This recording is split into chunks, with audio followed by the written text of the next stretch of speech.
കേന്ദ്ര കാലാവസ്ഥാ വകുപ്പിന്റെ അടുത്ത 5 ദിവസത്തേക്കുള്ള മഴ സാധ്യതാ പ്രവചന പ്രകാരം വിവിധ ജില്ലകളിൽ കേന്ദ്ര കാലാവസ്ഥാ വകുപ്പ് മഞ്ഞ, ഓറഞ്ച് അലർട്ടുകൾ പ്രഖ്യാപിച്ചിരിക്കുന്നു. ഇന്ന് തിരുവനന്തപുരം, കൊല്ലം, പത്തനംതിട്ട, ആലപ്പുഴ, കോട്ടയം, ഇടുക്കി, എറണാകുളം, കോഴിക്കോട്, വയനാട്, കണ്ണൂർ, കാസർഗോഡ് ജില്ലകളിൽ ഓറഞ്ച് അലർട്ടാണ്. നാളെ ഇടുക്കി, എറണാകുളം, തൃശൂർ, പാലക്കാട്, മലപ്പുറം, കോഴിക്കോട്, വയനാട്, കണ്ണൂർ, കാസർഗോഡ് ജില്ലകളിൽ കേന്ദ്ര കാലാവസ്ഥാ വകുപ്പ് ഓറഞ്ച് അലർട്ട് പ്രഖ്യാപിച്ചിരിക്കുന്നു. ഒറ്റപ്പെട്ട ഇടങ്ങളിൽ അതിശക്തമായ മഴയ്ക്കുള്ള സാധ്യതയാണ് പ്രവചിച്ചിരിക്കുന്നത്. 24 മണിക്കൂറിൽ 115.6 മില്ലിമീറ്റർ മുതൽ 204.4 മില്ലിമീറ്റർ വരെ മഴ ലഭിക്കുമെന്നാണ് അതിശക്തമായ മഴ എന്നതുകൊണ്ട് കേന്ദ്ര കാലാവസ്ഥാ വകുപ്പ് അർത്ഥമാക്കുന്നത്. ഇടിമിന്നലോടുകൂടിയ മഴയാണ് പ്രതീക്ഷിക്കുന്നത്.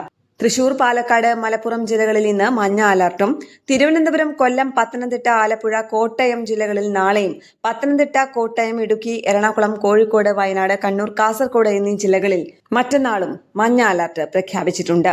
ഉരുൾപൊട്ടൽ, മണ്ണിടിച്ചിൽ, മലവെള്ളപ്പാച്ചിൽ സാധ്യതയുള്ള പ്രദേശങ്ങളിൽ താമസിക്കുന്നവർ അധികൃതരുടെ നിർദ്ദേശാനുസരണം സുരക്ഷിതമായ സ്ഥലങ്ങളിലേക്ക് മാറി താമസിക്കണമെന്നും ജാഗ്രതാ നിർദ്ദേശമുണ്ട്. ന്യൂസ് ഡെസ്ക്, കേരള പ്രണാമം.